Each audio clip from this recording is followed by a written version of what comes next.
Praise the Lord. Minute with God's word. నేటి దిన వాగ్దానము. కీర్తనలు 86:5. ప్రభువా, నీవు దయాళుడవు, క్షమించుటకు సిద్ధమైన మనస్సు గలవాడవు. ప్రభువైన క్రీస్తు శిలువపై నూతన క్షమాపణను బోధించాడు.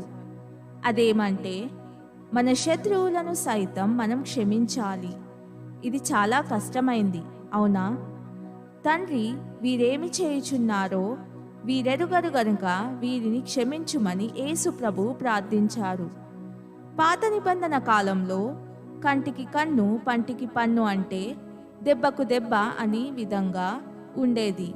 కానీ యేసు ప్రభువు మన శత్రువులను క్షమించడమే కాక వారిని దీవించి వారి గురించి ప్రార్థించమని మనకు నేర్పాడు.